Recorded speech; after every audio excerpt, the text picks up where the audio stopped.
tako loše, da? To. Ništa ti to ne vredi. Pogledaj dole na dnu.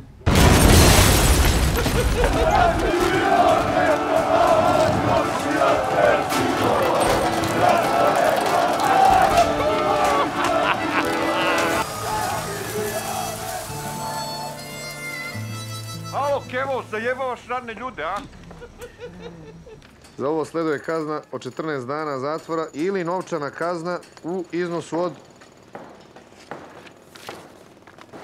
kako domaće, tako i strane valute. Crni sine, život prespava, a od kad ti je film iscureo, na koga si ti tako nespretan, na pokojnog oca Nića, Boga mi ni na mene.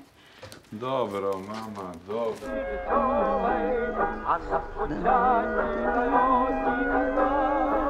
I tako s pesmom kroz život idemo, i tako s pesmom proživiš ceo vek. Ti buđevi, gazi to i daj ključeva od ove ruke. Jaoj. Jebem ti rat. Otkad ti psuješ, sine? Još od ponoćnog kauboja. Ajde, požuri čoveče, ubi mi dete. Polako. Uspeo, mama!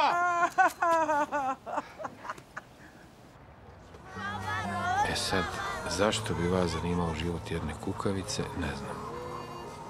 Ali možda bi vas zanimalo kako je moj život od uobičajenog tihog očajanja postao neobična avantura.